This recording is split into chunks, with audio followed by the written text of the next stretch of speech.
Q&A. I'd ask you to please identify yourself and who you're with before you ask your question, and keep the follow-ups to a minimum so we can get around to as many people as we can over the course of 30 minutes. And then we'll toss it back to the General for any closing comments. So with that, General Van Herk, the floor is yours, sir. Thank you, John, and good morning. It's great to be with you again today. I'm here to update you on U.S. NORTHCOM's support to Operation Allies Welcome, and I'm also going to provide you with an update on our other ongoing efforts, as John mentioned. In addition to our mission of defending the homeland, U.S. NORTHCOM continues to provide COVID medical assistance in Louisiana, Mississippi, Alabama, and now, beginning today, in Idaho, while supporting wildland firefighting in the western United States. Currently, there are approximately 200 soldiers deployed to fight the Dixie Fire in Northern California, and our MAFS-equipped C-130s have dropped more than 2.2 million gallons of fire retardant. We're also conducting Hurricane Ida relief efforts, assisting FEMA, the lead federal agency, by providing high water vehicles and road clearing capabilities. U.S. NORTHCOM continues its support of the Department of Defense as a lead combatant command for Operation Allies Welcome in the continental United States. U.S. NORTHCOM is providing oversight and support of the lead federal agency, the Department of Homeland Security. NORTHCOM is working around the clock, building capacity to support Afghan personnel. Today, our total capacity at 8 different installations is approximately 36,000, and our Afghan evacuee population is approximately 25,600. We're working to increase capacity to at least 50,000, and we continue to provide culturally appropriate food, water, bedding, religious services, recreational activities, and other services such as transportation from the port of entry to the location of accommodations, and some medical services. My team of military, civilian, and contract personnel continue working closely with numerous agencies, both government and non-government, to ensure further requirements and additional capabilities are available for these Afghan personnel. I have visited 4 of the 8 task forces operating at DoD locations across the U.S. Yesterday, I visited Task Force Liberty at Joint Base McGuire-Dix Lakehurst. I saw the amazing commitment and pride from our service members and interagency partners working together to support our Afghan guests. Our nation's dedicated and talented soldiers, sailors, airmen, Marines, Guardians, and Coast Guardsmen continue to provide Afghan personnel a safe harbor so that the Department of Homeland Security can continue their immigration process. Since the beginning of this mission, our most pressing priority was to quickly construct safe accommodations, arrange transportation, and provide meals for our Afghan guests. That capacity building effort continues. Our team of interagency partners, contractors, and the DoD has not wavered in its commitment to temporarily house our guests in the safest conditions. This is an unprecedented effort. Along with many partners, we are identifying challenges, resolving issues, and implementing change where needed. I'm grateful for the support of the states and the local communities surrounding our installations, and for the volunteers and others who are aiding our efforts. Our top priority remains providing a safe and secure environment for our guests to continue their immigration process in order to transition into their new lives in the United States. This has been a massive military, diplomatic, and humanitarian undertaking, one of the most difficult in our nation's history, and an extraordinary feat of logistics and global coordination under some of the most challenging circumstances imaginable. We're honored and proud to assist these Afghan personnel. I'm now ready to take any questions, John. Thank you, General. We'll start with Lita. She's on the phone. General, thanks a lot for doing this. Just a couple things. You're talking about a capacity of 50,000. Can you say, do you expect how many more bases you will need to tap in order to meet that expectation? And secondly, can you just give us your thoughts and what you've seen on security challenges, any violence, any security vetting issues that you've seen or heard about at any of the camps? Have there been any problems of that regard? Thank you. Thanks, Lita. As far as bases, we currently have 8 task forces at 8 different locations, ready to expand if needed. At this time, I do not anticipate needing any additional bases to reach the capacity we need. of at least 50,000. As far as security, I'm not aware of any incidents that have made it to my level on the task forces. I believe that's the question that you're asking.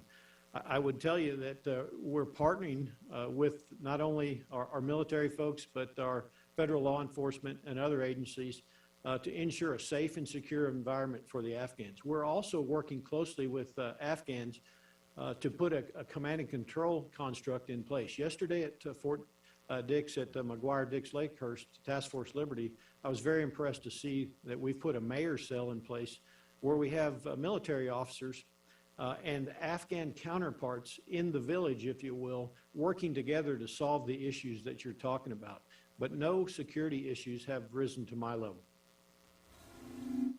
Did you have a question? Yeah.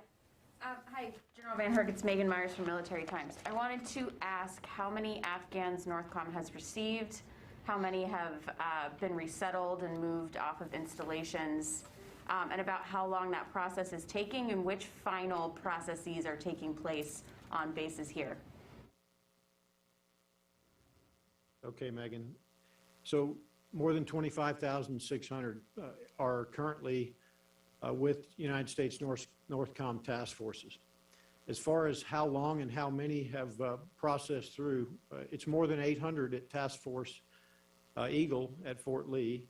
And then at the other locations, we're beginning to ramp up. So I would say approximately 1,000, but I don't have a specific number to give you. That would be best handled by DHS and Department of State, who are responsible for that.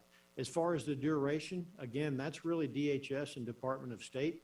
I will tell you that right now, they're in the policy planning mode for exactly the procedure that will be utilized for either asylum processing or special immigrant visa processing. We look forward to finalizing that. I talked with Mr. Bob Fenton yesterday while at Joint Base McGuire-Dix Lakehurst. Bob Fenton is the DHS lead for Operation Allies Welcome, and he's working closely with our team so that we become as efficient and effective as possible in the outflow process. Go ahead. Hi, thanks for taking this question. Travis Tritton with military.com. Could you describe your role in COVID testing and tell us what positivity rate you're seeing among the Afghan evacuees? Thank you. Yeah, thank you, Travis. Our role at the task forces is to test every single Afghan personnel that comes in. They're also tested at Dulles as well, but that is not done under United States Northern Command. So we're testing all of them. Last week during my trip, we visited Bliss and McCoy, and we saw at one location 3 positive COVID tests out of more than 1,300, one at another location out of 1,200. And yesterday during my visit to Task Force Liberty, there was no concern expressed by the commanders or any of the medical professionals about COVID positivity rates or testing. Okay, we'll go back to the phones. Dan Lamoth. Hey, good morning. Thanks for your time today. Wanted to ask, seen a couple advertisements asking internally for AFPAC hands types, military personnel, assumedly that have some familiarity with Dari, Pashto, that kind of thing. Can you speak at all to what you need in terms of U.S. military personnel that can speak to Afghans who don't speak English and where you are right now handling that? Thanks. Hey, Dan, that's a great question. So during my visit yesterday, 2 outstanding officers who were AFPAC hands. One of them was a Space Force officer who recently transitioned to the Space Force from the Air Force, and the other was an Air Force officer who both volunteered to do this mission once they saw the importance of it. Both of them fluent in the languages and very helpful. In addition to that, the Headquarters Air Force has provided a cultural advisor, again fluent in the languages, to help with the cultural challenges that everybody needs to understand. With regards to interpreters, linguists, those kinds of things to support, those are challenges. We're seeking as many as we can through the interagency process. We've also had a request for forces out to DOD for additional support. I'm confident that we're going to get that support as we go forward. Great people volunteering to help us out. Okay, Janie. I'm Janie.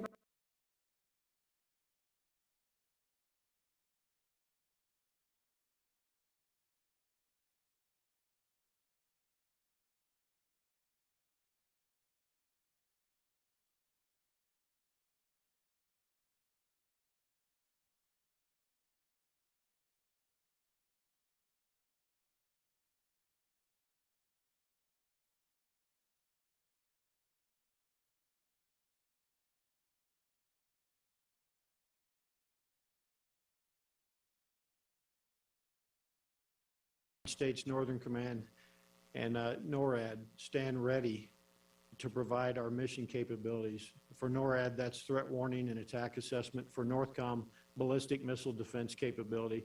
I'm ready 24/7, 365 if North Korea decides to launch a ballistic missile.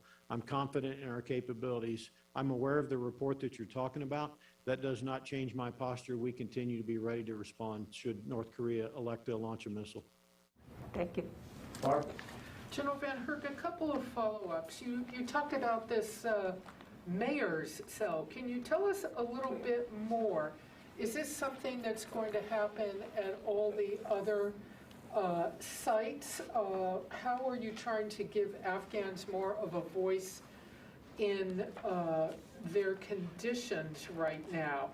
My second follow-up to that is you mentioned a couple of times things not coming to your level of attention. I'm wondering how you're ensuring that any problems regarding food, sanitation, care, standardizing care, how these do come to your attention so you can, so you make sure people tell you when there are problems. What's that level you've set when you want something brought to your attention? Thanks, Barb. Great opportunity to talk about the mayor's cell, and it has been perpetuated across all of the task forces. I'm really encouraged with what I see at the task forces with sharing lessons and continuous improvement processes. The mayor's cell is a great idea.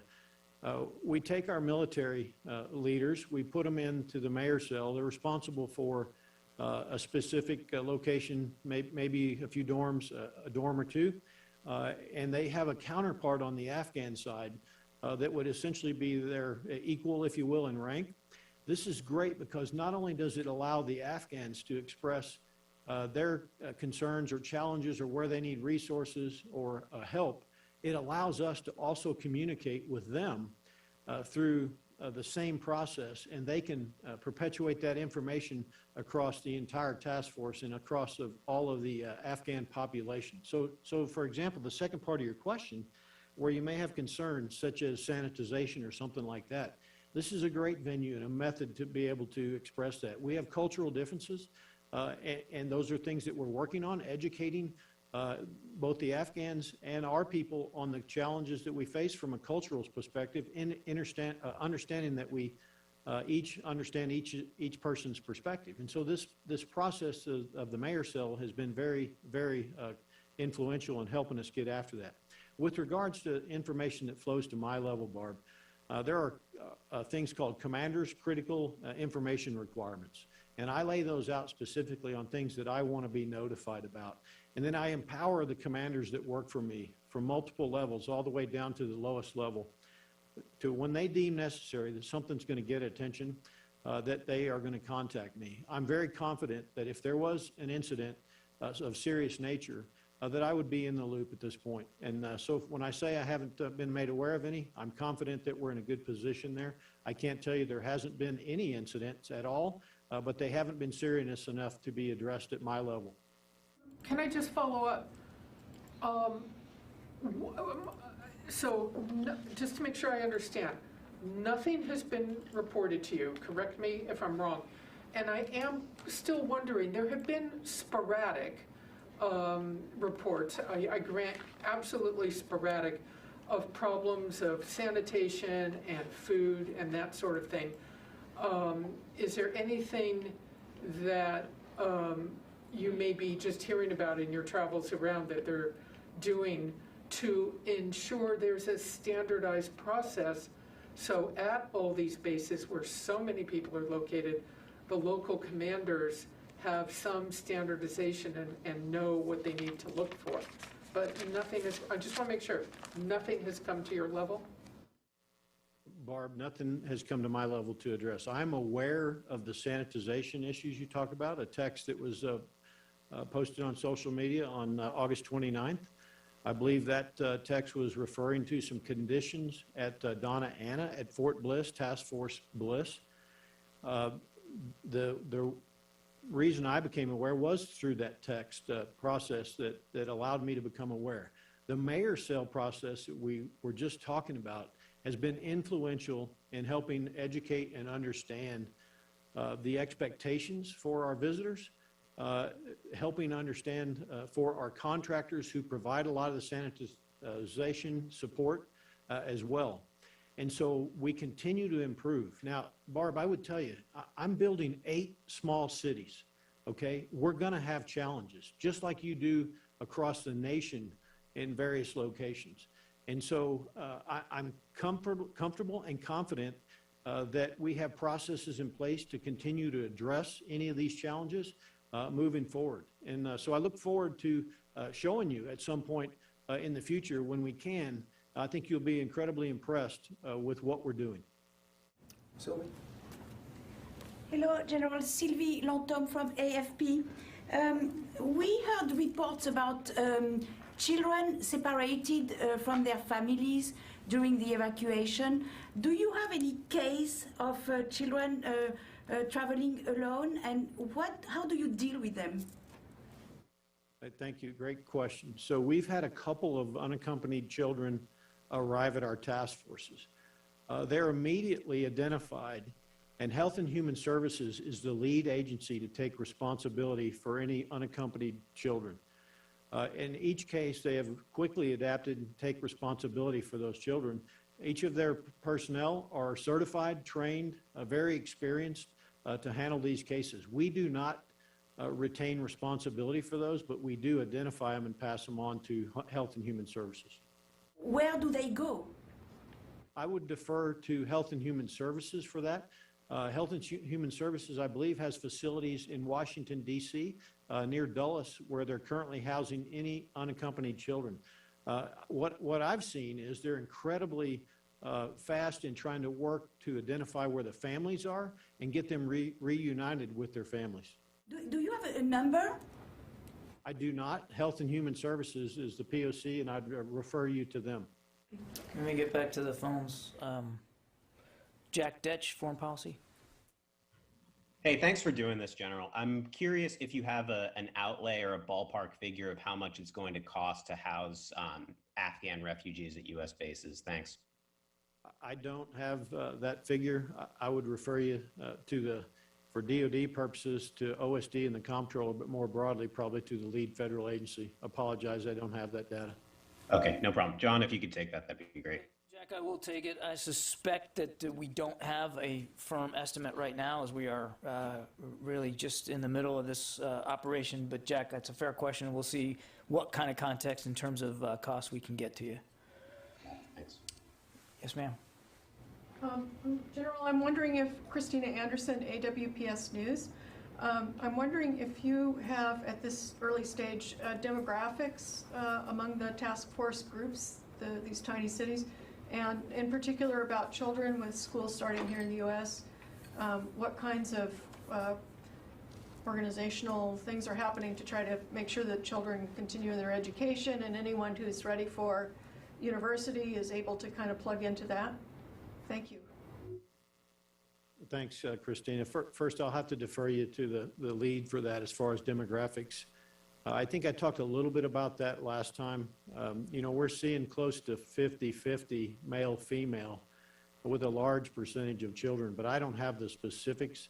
As far as education, again, DOD is not the lead there. I would defer you to the State Department, Health and Human Services, and the lead federal agency for that information. What I will tell you, it was incredibly heartwarming yesterday during my visit to Task Force Liberty. We were walking through the village.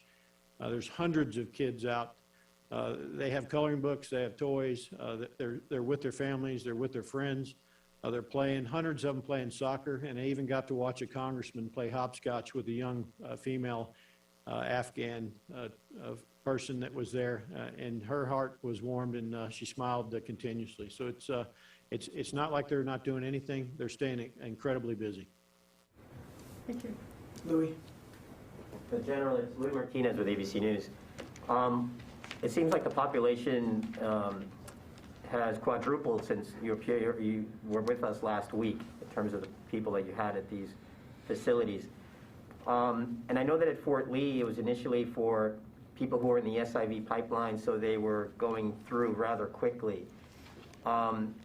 are the majority now of these individuals who are in your camps, are they SIVs? And if they're not, how much time do you anticipate that they'll spend there if there's a certain process that's involved in terms of not being days, but maybe weeks or months?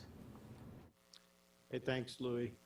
You're right. Lee was primarily an SIV event, and today the vast majority of the Afghan population at Lee are in the SIV process. As far as the total number, I don't have a specific. I'd have to defer you to DHS and State Department of exactly the breakout between SIV and other asylum seekers, but I would venture, I'm speculating a little bit, that the vast majority are not SIVs at this time. They're asylum seekers that will be determined how we're going to work them through the process by DHS as the lead federal agency. And if I could follow up, sir, does that mean that they will remain at those facilities until they get asylum? Or like the other individuals in the SIV pipeline, do they get transferred out to NGOs that then find housing for them? Louis, what I expect in talking with Mr. Bob Fenton yesterday, and they're currently working through the process for how we're going to onward move them, is that each of them will, at a minimum, go through the medical screening, COVID vaccination. That's a requirement now for parole. Parole being a term that the state uses when you release them into the United States as part of the either special immigrant process or DHS as part of an asylum process. For the duration, that really depends on the capacity we're going to have at each location and the policy decision that is currently being made right now on what the processing is going to look like. That does not mean they'll be on DOD installations until they complete that process. Once they go through their screening, once the policy is decided, then they may be released likely to our country and go through the asylum process as guests of our country until they get their either U.S. citizenship, green card, et cetera. Okay, we got time for just one more, and then I'm going to let the general close things out. Sam Legrone, did you have a question? Yeah, hi. General, thanks for being here. Can we get an update on the relief operations in Haiti and how those are going and what the U.S. participation is at the moment? Hey, Sam, I'll have to defer to Admiral Fowler at Southcom. That's in his AOR. Maybe John Kirby has more, but that's not something I'm responsible for. Yeah, Sam, we'll get you something. I don't have an update ready for today on that, but we'll get you something. One last one. Go ahead, Barb. John, can I have a quick follow-up to Louis? So what have you been told, what's your planning factor, if you will, on how long you have to have these military bases prepared and ready, capable to house Afghans? Because given what you're doing, you would have, somebody would have given you, some kind of planning scenario, be ready for as long as. And when you talked about these locations as villages, are families given separate housing? Are they together as a family, or are families in larger dormitories? How is the housing working also for single females and single males? Thanks, Barb. Great question. Let me answer that last portion first. So single males will have single male housing and living facilities. They will not be intermixed with children and the families. Families do have separated areas where we try to put the families together. So some of these areas that are open, what we do is we put temporary walls up to give privacy in accordance with their culture for the families. And single females as well will be allowed the opportunity to have single female housing for them as well. The first part of your question, Barb, let me make sure I understood that one. Can you go back to that? Just to follow up on what Louis was asking, what have somebody would have said to you or the military as you construct these base locations to be prepared to conduct this mission for as long as, and what would that have been? What planning guidance have you been given, even if it's more or less? What's the guidance you have on how long to be prepared to conduct this mission? Barb, we're prepared to conduct the mission until completion, which will be determined by DHS as far as the processing. I would defer to John Kirby if he has additional information that maybe OMB or another agency is planning for. But for me, I'm prepared to execute until told otherwise or mission complete. Thank you. Okay, with that, General, sir, I appreciate your time today on a Friday. I'd like to turn it back over to you for any closing thoughts you might have, sir. Hey, thanks, John, and thanks to the press corps there. It's a great opportunity to share this story. I think there's some incredibly positive stories that can come out of the ongoing mission of Operation Allies Welcome, and I've been able to see those. It's a Herculean effort that started all the way in Afghanistan and is working its way all the way here to the United States of America. I can't tell you how impressed I really am with our joint force, our soldiers, sailors, airmen, Marines, Guardians, Coast Guardsmen, partnered with the interagency and volunteers that are making this mission happen. The pride is simply amazing that I see when I go out and do this. And the smiles and the gratitude and the graciousness of our guests, you cannot overstate how much they appreciate what our teams are doing. The states, the local communities, the volunteers that are coming out, it's just amazing. And that's a story that we have to continue to tell. I will tell you the mission is not over. And for us, it's actually just beginning. Much to accomplish in the coming days and weeks. And we look forward to continuing to work with the Department of Homeland Security and the rest of the interagency to accomplish this mission. You know, I know that DOD and our interagency partners are up to this task. That's what we do in the department. That's what we do as Americans. And it's great to be part of this mission. Thank you very much. Thank you, General. Appreciate your time today. Okay, I do have a couple of things at the top here, and then I can stick around and take some questions if you have them. To piggyback onto the General's comments about wildfire support, with the continuing significant fires in the western United States, the Department of Defense is delivering requested personnel, equipment, and facilities to assist federal, state, and local partners as they fight these wildfires. One of the tools provided by the department is the Firefly System pilot program. It's a capability from the National Geospatial Intelligence Agency, NGA. Firefly provides imagery information from satellites, drones, ground sensors, and cameras, giving wildfire agencies the location and shape of probable fires. It assists with fire mapping and tactical decision support. Firefly offers regular updates up to 15-minute intervals on areas of fire growth and activity without cost or exposure of aircraft.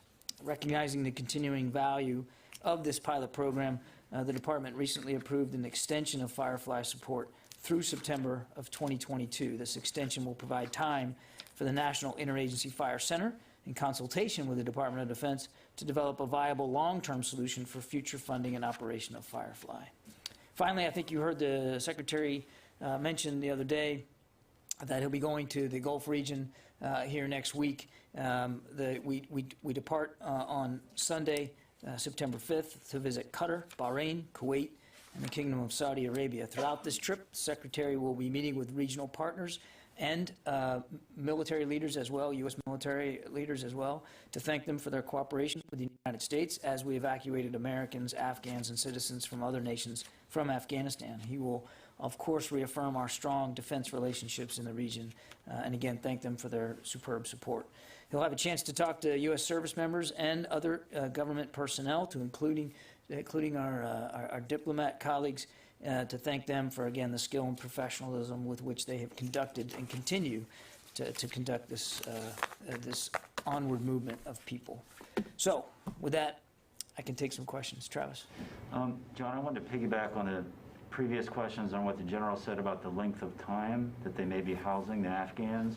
And it sounded like from what he said, it could be indefinitely. And I'm just wondering if you could give us some more clarity on that. I mean, is it the plan to do this through October with the possibility of an extension, or can you give us some more clarity so it just doesn't sound like this is indefinitely? Yeah, I wouldn't want to get confused. I don't think the General meant to indicate that the stay at a base is going to be indefinite. That is not the plan. These are temporary housing locations to help these individuals as they complete their process. And many of them, to Louis' question, are on different process timelines. If you're an SIV and you're farther in the process, then obviously it won't be as long as somebody who's not in that program. So it's going to vary case by case. But what he was talking about was the mission itself, the general support by DoD to our interagency partners. There's not a deadline on that. We're, as he said, we're just at the beginning of this, and so we'll support our interagency partners with the housing function we're providing for as long as they need it. That's different than saying an individual family or individual Afghan is going to be on a base for an indefinite period of time. There's a process, but each one will be different based on the individual case. Does that answer your question? I think so, thank you. Okay, yeah, in the back there. Thanks. Mike Bress with the Washington Examiner. DoD still hasn't said who the targets of the airstrikes were. Can you tell us who the targets were, and if not, why not? I don't believe we've refused to say who they are. We haven't given you names, but we absolutely had solid intelligence that this was ISIS individuals who were in the act of imminently carrying out a direct threat to the airport and to our people, and potentially to innocent lives outside the airport. The intelligence was very good, and we took the strike in as timely a fashion as we could to prevent this imminent threat. There's no question on the department's mind that it was a valid threat, valid target, and related to ISIS-K. Okay, Louis. Yesterday, General Walters spoke about a 10-day limit for individuals in UCOM. Right. What exactly is that, and is there a limit for the individuals in the CENTCOM countries? Let me get back to you on the CENTCOM. I don't know. I'd have to get that from Central Command, Louis. What the general was talking about in Europe, these countries have asked that we keep people no longer than 10 days at these facilities, and I think he talked about how we're working with the countries. We're grateful for their generosity, and we're working very hard to meet those guidelines as best we can. I'll have to take the question on CENTCOM. I don't know if there's similar limits on time frame. Obviously, there's different capacity capabilities at each of the countries in the region in Central Command that are helping us host some of these individuals, but I'm not sure that there's a time limit thing on it. Each of those, I think his number he said yesterday was like 20,000 people, 23,000 people are still in UCOM, are going to the United States, or they're going to be housed in other countries? We anticipate most will be coming to the United States, but not all.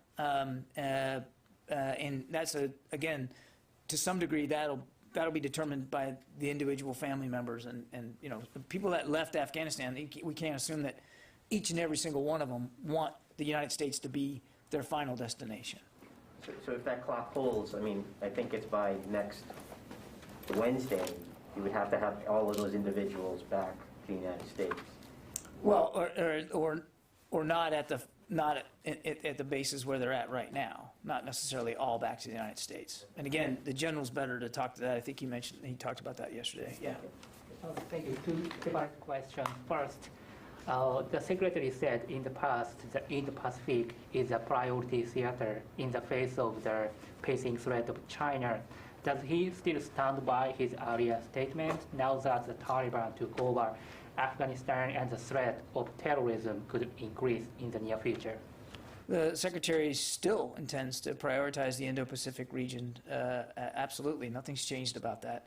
And you've heard us talk before that in many ways the terrorist threat, certainly to our interest and the interest of our allies and partners, has metastasized outside Afghanistan. And we're not going to lose focus on that. You heard him say that just the other day. We're going to stay laser focused on making sure we have the capabilities we need to conduct over-the-horizon counterterrorism capabilities, not just in Afghanistan, but elsewhere around the world. But nothing's changed about our focus on the Indo-Pacific region. It's no accident that his first trip was to that part of the world, and in fact, he went just recently again to Southeast Asia. This trip next week will be his first trip to the Middle East since becoming Secretary of Defense, and obviously a very opportune moment for him to be able to thank these countries for their support. Okay. Oh, a separate question. The DoD was supposed to complete the global force posture review by as early as late summer. Are you still on track to meet that timeline, even after the recent event in Afghanistan? Yeah, the team is still working on this, and I think we're still basically where we need to be in terms of the timeline. Yeah. John, On the evacuees, can you tell us if there are any Afghan military members, service members among the Yes, evacuees? there are some. And also on the strike in Nangarhar, why didn't you name those high-level, high-profile ISIS officials yet?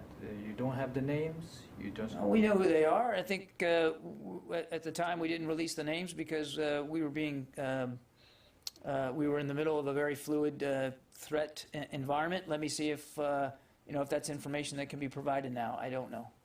I mean, we know who they are. I don't know if it's information that that we're going to be able to provide right now. Yeah, Christine. So back to these task force bases here in the U.S.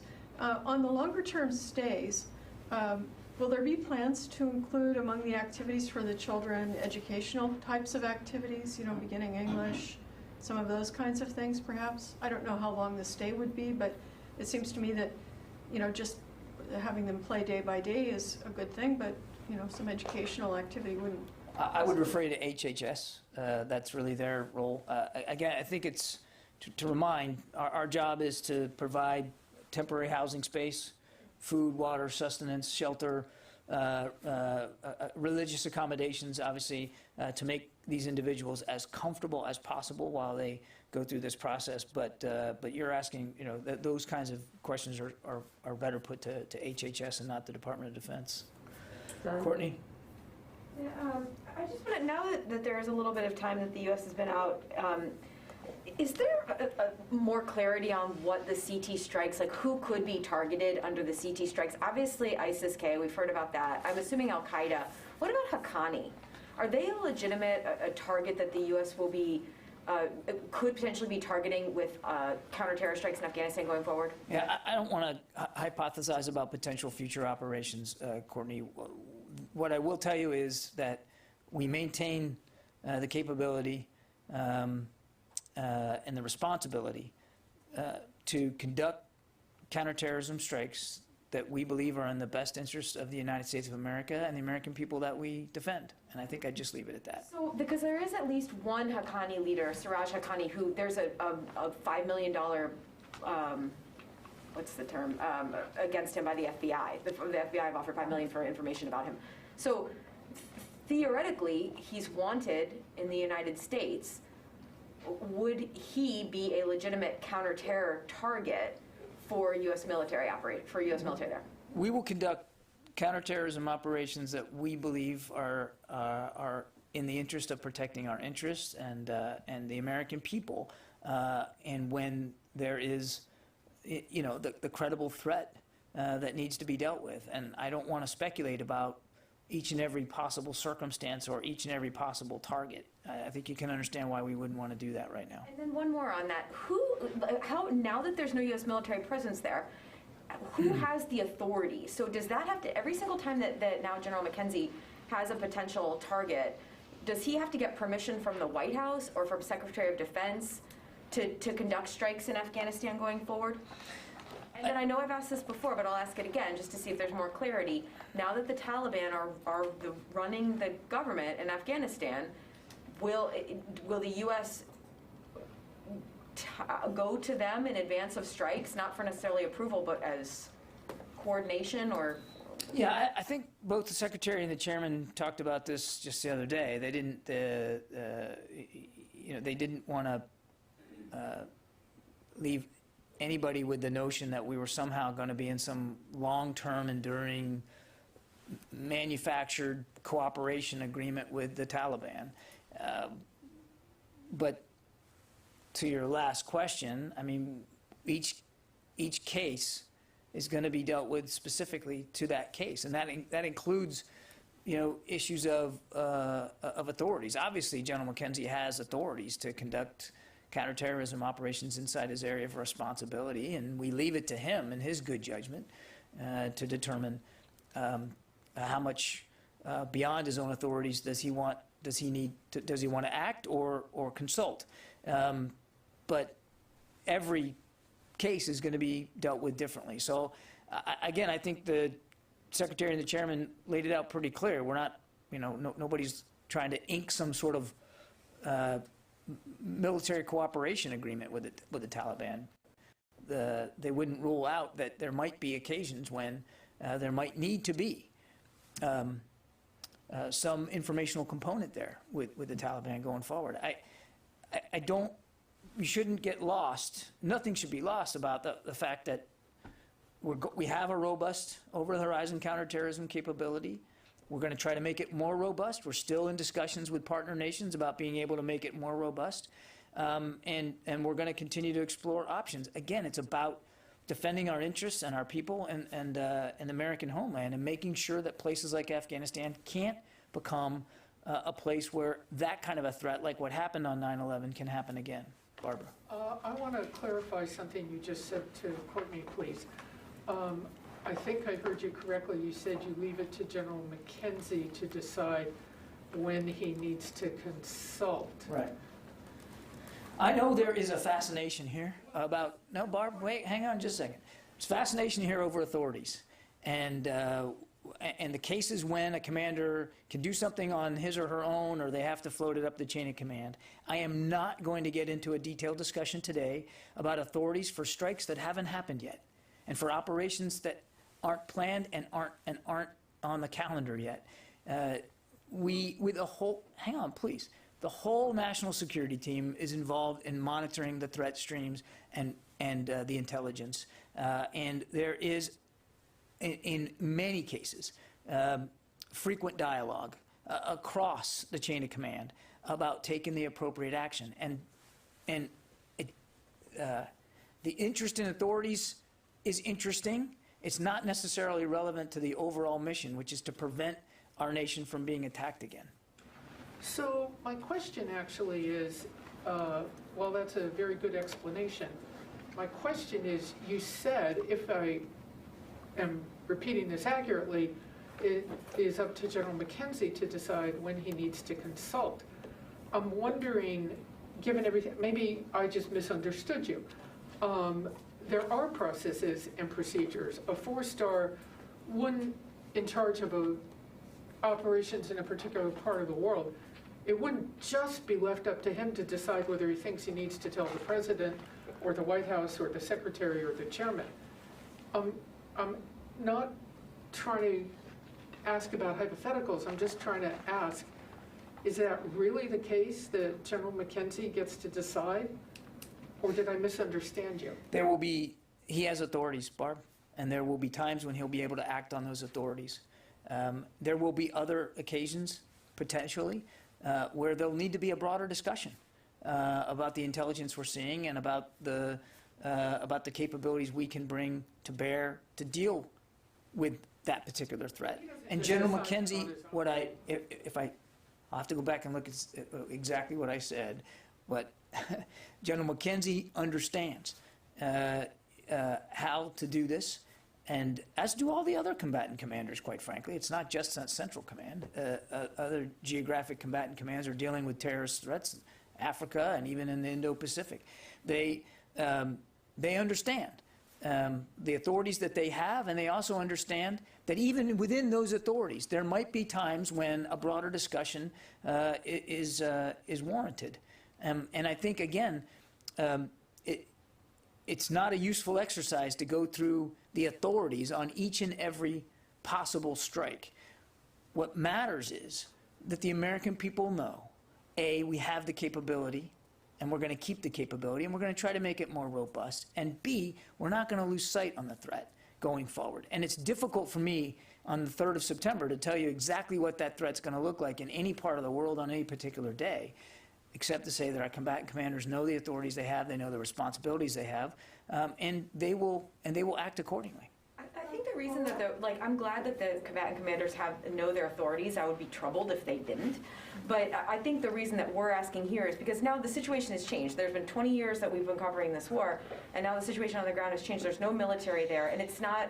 And we're trying to understand, to inform our own reporting, how things go going forward. I don't think we're asking you specifically, can you give us the date and time of each strike and who it's going to be targeting and where, but just more broadly, how this process is going to work going forward. And I think that kind of process stuff, call us wonky, it wouldn't be the worst thing this press corps has been called before, but I think that only informs our own reporting to understand how it's going to work. So if it's possible that anyone can explain that going forward, even in a broad sense. Courtney, again, I think maybe I failed.